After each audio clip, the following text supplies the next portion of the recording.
നമസ്കാരം. വാർത്തകൾ തുടങ്ങുന്നു. പ്രധാന വാർത്തകൾ. കോഴിക്കോട് മെഡിക്കൽ കോളേജിൽ വീണ്ടും ശസ്ത്രക്രിയാ പിഴവ്. കൈക്ക് പൊട്ടലുള്ള രോഗിക്ക് കമ്പി മാറ്റിയിട്ടതായി പരാതി. 4 വയസ്സുകാരിയുടെ അവയവം മാറി ശസ്ത്രക്രിയ ചെയ്തതിൽ വീഴ്ചയെന്ന് പോലീസ് റിപ്പോർട്ട്. ചോദ്യം ചെയ്യലിന് ഹാജരാകാൻ ഡോക്ടർമാർക്ക് നോട്ടീസ്. പന്തിരങ്കാവ് ഗാർഹിക പീഡനക്കേസിൽ പ്രതി രാഹുലിന്റെ കാർ കസ്റ്റഡിയിലെടുത്തു. കാറിൽ രക്തക്കറ കണ്ടെത്തിയെന്ന് പോലീസ്. രാഹുലിനെ രാജ്യവിടാൻ സഹായിച്ച പോലീസ് ഉദ്യോഗസ്ഥൻ ശരത് ലാലിന് സസ്പെൻഷൻ. കൊലപാതക കുറ്റം ചുമത്താനുള്ള നീക്കം രാഹുലിനെ അറിയിച്ചത് ശരത് ലാൽ.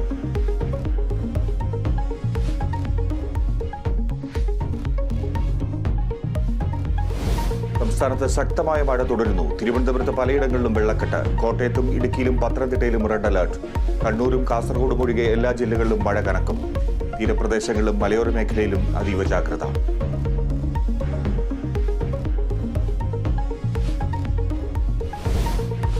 ബംഗളൂരു കൊച്ചി എയർ ഇന്ത്യ എക്സ്പ്രസിന് തീപിടിച്ചു. ബംഗളൂരു വിമാനത്താവളത്തിൽ അടിയന്തരമായി ഇറക്കി.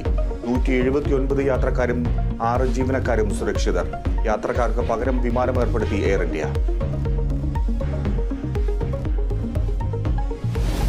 IPL ബംഗളൂരു പ്ലേ ഓഫിൽ ചെന്നൈയെ 27 റൺസിന് തോൽപ്പിച്ചു. നിലവിലെ ചാമ്പ്യന്മാർ പുറത്ത്.